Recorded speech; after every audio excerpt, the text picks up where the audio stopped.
হয়তো নিজের বড় বলে আপনাদেরকে ভোট দিব নালাগে, ইয়াত জিতিব নোৱাৰে। আপনাদেরকে এই ভুল কোনো সিদ্ধান্ত লব নালাগে। ভুলাবো बे সিদ্ধান্তকে দালা जेराव देरहाखाया नंगौना नङा रायजोफोर। मैया गहपुराव प्रेस मोसाहारिया बिजेपि दोलोनि जानानै फोसावदों मेल खुंफैदों। बिनि उनाव इउपिपिएलखौ बिथाङा बुंदों बर'ब्लाबो बर'नो भट दा होनदों, गोरोन्थियावबो बर'नो भट दा होनदों। बिनि सायाव मा बुङो सारा? खुलुमबाय। आं दिनै बर'नि मोनसे जांख्रिथायारि दैदेनगिरि रन्जन दैमारिखौ गोसोखाङो बे समाव। बिथांनि मथ'आ जाहैबाय लेट अस डाई फर बर' नेशन बाट बर' नेशन लेट नट डाई फर आस। बिनिनो सासे सान्थौजों गुबुन हारिया गुबुन दोलोआव थांनानै माब्रै बर' जाथिनि सायाव बिदि बिबुंथि लाखिनो हाखो, बे जोबोद लाजिथावना, दुखुनांथावना, सोंखारिजाथावना।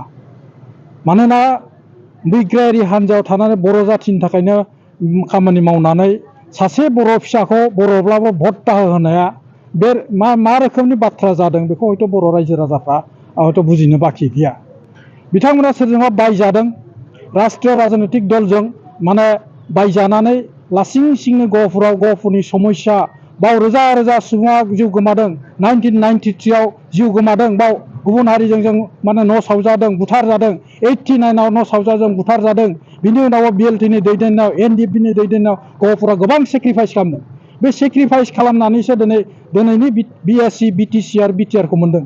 नाथाय आरो बिटिआरावबो एसे गामिल' हाबदों। बिथाङा बिटिआर सोसननायनि बाथ्रा बुङालासिनो, बिनि इमप्लिमेन्टेसननि खोथा बुङालासिनो, बिनि थाखानाय एडमिनिस्ट्रेटिभ दाथायखौ बुङालासिनो, बेयाव भिसिडिसि दानाय, बाव गोदान माने काउन्सिलनि माने मोनसे कनस्टिटिउसन दानाय खोथा बुङालासिनो लासिं सिङै गुबुन हारिनो, गुबुन दोलोनो बर'बाबो भट माने होआलासिनो बिनो होनांगौ होननाया जोबोद लाजिथावना, दुखुनांथावना, सोंखारिथावना। आं बेखौनो बुंबाय। बेसेबांसो भट लानानै देरहागोन होननानै सानो नोंथाङा? दिनै एन्टि इनकामबेन्सि बेखौ जायखौनाखि हारसाया प्रतिष्ठान बिरुधि होनना बुङो।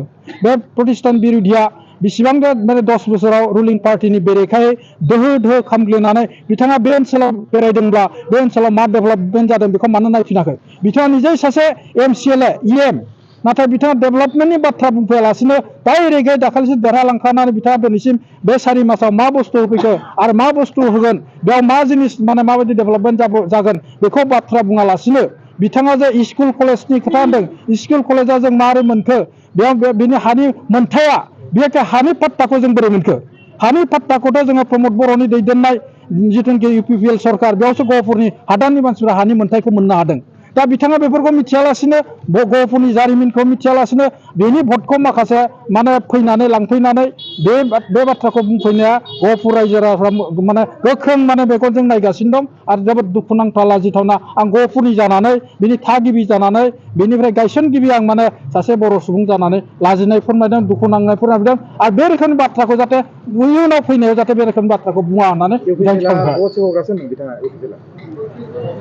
इउपिपिएलआ भट सोखावग्रा नङा। इउपिपिएलआ जाहैबाय जोङो बर'नि थामोन्था बड'फा उपेन्द्र ब्रह्मनि सान्थौ आरो सानस्रिजों गेरेमसा बर' माहारि दानो थाखाय आंनो बड'फाखौ लोगो मोननाय बे मानसिफ्रा मैया दाखालिनि बबेसिम फरायनानै स्कुल गारनानै खावब्ला सिबला फरायनानै हाग्रायाव साननैसो थाहैनानै गावखौनो ओंखारनानै सियाल गोथां बायदि खालामनानै गावनि बर' जाथिनि लिडार देखायफैनाया लाजिथावना, दुखुनांथाव बाथ्रा। आं बेखौनो बुंबाय। गहपुरनि मानसि होननानै बुंना लादों सार, गाव गहपुरनि दुखु सुखु नायबाय थायो होननानै बुंदों। मा बुंगोन बे समाव? बेखौथ' माबायदि गहपुरनि मानसि, गहपुराव मा समसिम दंमोन आंबोथ' मिथिला।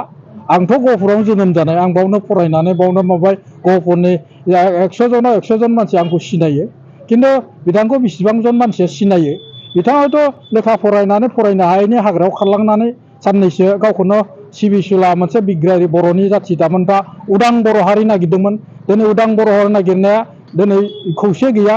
खौसे गैयालासिनो गुबुन माने माबायाव थानानै, दोलोआव थानानै दिनै बर'नि सिबिसुला जाना फैनाया बेसेबांसिम सिबिनो हागोन बेखौ रायजोफ्रा मिथियो।